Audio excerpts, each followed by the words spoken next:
President Putin wants to meet. He's said that even publicly. And we have to get that war over with. That's a bloody mess. A lot of people were killed. I think the numbers are going to be much higher. And that's a war that would have never happened if I were president. And it's a war that I'm going to try really to stop as quickly as I can. US President-elect Donald Trump has expressed his intention to meet Russian President Vladimir Putin shortly after his inauguration on January 20th, aiming to resolve the ongoing Russia-Ukraine conflict. He claims he could end the war very quickly, describing it as a bloody mess and stressing the urgent need to end it, which has sparked both optimism and concern.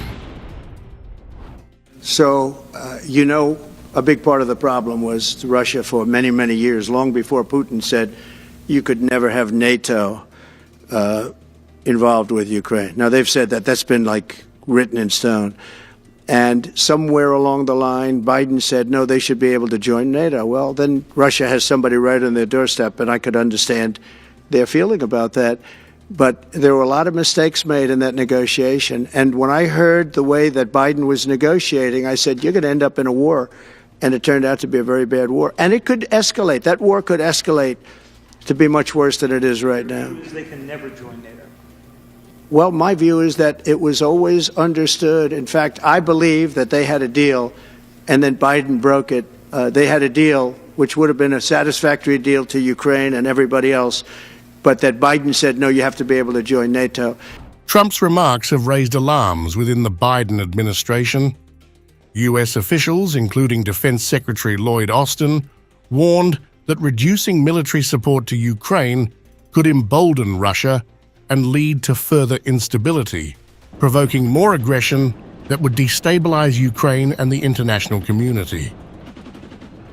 The coalition to support Ukraine must not flinch. It must not falter, and it must not fail. Ukraine's survival is on the line, but so is all of our security. Trump's skepticism toward US involvement in Ukraine has led some to believe his presidency could shift the US stance, reducing military aid and diplomatic pressure on Russia. This has left many wondering whether his diplomatic approach would ultimately benefit Ukraine or align more with Russian interests. I think we would be very wise to put some lid on this and focus on the business at hand. And the business at hand is to make sure that Ukraine has what it needs to prevent Putin from winning and for Ukraine to prevail. That is our ambition. That's what we need to achieve because our values are at stake, but also it has a direct connection to our own security and safety going forward. Russia has welcomed Trump's desire for dialogue with Putin. Kremlin spokesperson Dmitry Peskov reiterated Putin's openness to talks with no preconditions for a meeting and emphasized the need for political dialogue to resolve the conflict. We are seeing that Mr. Trump also declares his readiness to solve problems through dialogue, and we welcome that. There are still no specifics. We proceed from mutual readiness for a meeting. Apparently, after Mr. Trump enters the Oval Office, some moves will be made.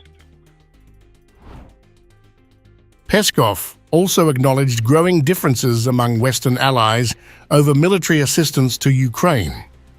In response to Biden administration criticism of Trump's approach, Peskov suggested Russia is aware of efforts to leave a difficult legacy for Trump, including the possibility of new sanctions, which could further complicate US-Russia relations.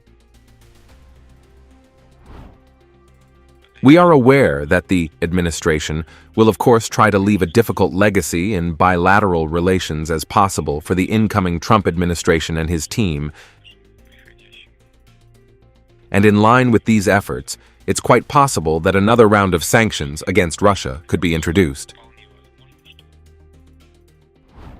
Ukrainian President Volodymyr Zelensky has expressed cautious openness to Trump's mediation proposal, acknowledging that Trump could play a role in ending the war. he remains skeptical of Trump's understanding of the conflict's complexities and wary of the implications a Trump-Putin meeting could have on Ukraine's sovereignty and security. Zelensky has stressed that any peace agreement must prioritize Ukraine's interests. Trump can be decisive. For us, this is the most important thing. His qualities are such. He is capable of being decisive in this war. He is capable of stopping Russian President Vladimir Putin, or more accurately, helping us stop Putin. He can do it. We had several conversations during meetings or telephone conversations. I think he is strong and unpredictable. I would like Trump's unpredictability to concern, first of all, Russia. I think he really wants to end the war. I think this is true. Defense Secretary Lloyd Austin has warned that reducing U.S. military support to Ukraine could have disastrous consequences. At a recent meeting at Ramstein Air Base, he emphasized the importance of continued support to ensure Ukraine's survival and global security, urging the international coalition to remain steadfast. And so this coalition must continue to stand foursquare with Ukraine and to strengthen Ukraine's hand for the negotiations that will someday bring Putin's monstrous war to a close. Now that road is challenging, but all the alternatives are far worse. No responsible leader would let Putin have his way. It's up to the future administration to make their own decisions.